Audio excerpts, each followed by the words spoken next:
Social മീഡിയയിൽ പറഞ്ഞതിനൊക്കെ നമ്മൾ മറുപടി പറയേണ്ടതാണ്. രണ്ടുപേരും മുൻ മുഖ്യമന്ത്രിമാരാണ്. ഉമ്മൻചാണ്ടിയുടെ മൃതശരീരവും വഹിച്ചുകൊണ്ടുള്ള വാഹനം MC റോഡിലൂടെ കോട്ടയത്ത് പോയി അവിടെ സംസ്കരിച്ചു. VS അച്യുതാനന്ദൻ മുൻ മുഖ്യമന്ത്രിയാണ്. അദ്ദേഹത്തിൻ്റേത് നാഷണൽ ഹൈവേയിൽ കൂടി പോയി അത് ആലപ്പുഴയിൽ സംസ്കരിച്ചു. അത്ര വ്യത്യാസം ഞാൻ കാണുന്നുള്ളൂ. അവർ രണ്ടുപേരോടും ജനങ്ങൾക്ക് ഇഷ്ടമായിരുന്നു. അതിൻ്റേതായ ആദരവ് ജനങ്ങൾ നൽകി. എല്ലാവരും ഇഷ്ടമുള്ളവർ, അവരെ ഇഷ്ടപ്പെടുന്ന ആളുകൾ അവരോട് ആദരവ് നൽകി. പൊതുസമൂഹത്തിനൊരു ബഹുമാനം അവരോട് രണ്ടുപേരോടും ഉണ്ടായിരുന്നു.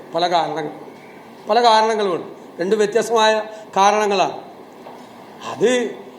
പക്ഷെ ഒരു കാര്യം ഞാൻ പറയാം, ഉമ്മൻചാണ്ടിയെ അധിക്ഷേപിച്ച് ചാനലിലിരുന്ന് പറഞ്ഞ ആൾക്കെതിരെ, ഫേസ്ബുക്ക് പോസ്റ്റ് ഇട്ട ആൾക്കെതിരെ ഒരു കേസ് കൊടുത്തില്ല ഗവൺമെൻറ്.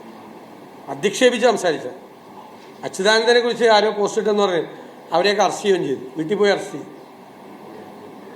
ഉമ്മൻചാണ്ടിയെ അധിക്ഷേപിച്ച് ചാനലിലിരുന്ന് സംസാരിച്ച ആൾക്കെതിരെയും കേസെടുത്തില്ല. ഫേസ്ബുക്ക് പോസ്റ്റ് വളരെ വൃത്തികെട്ട രീതിയിൽ ഇട്ട ആൾക്കെതിരെ കേസെടുത്തില്ല. ഗവൺമെൻറ് കേസെടുക്കുന്നത് ഇഷ്ടക്കാർക്കെതിരെയാണ്. കണ്ടില്ലേ വിതിരയിൽ കേസെടുത്ത്? വിതിരയിൽ വീട്ടുകാർ മുഴുവൻ പറഞ്ഞു കോൺഗ്രസ് പ്രവർത്തകരാണ് ഞങ്ങളുടെ സഹോദരനെ വാഹനത്തിൽ കയറ്റിയത്, ആംബുലൻസിൽ കയറ്റിയത്. ആംബുലൻസ് ആരും തടഞ്ഞിട്ടില്ല എന്ന് പറഞ്ഞു. പക്ഷേ CPM-ൻ്റെ ഒരു കള്ളപ്രചരണം നടന്ന് ആംബുലൻസ് നടന്നുകൊണ്ടാണ് ആൾ മരിച്ചുപോയത്.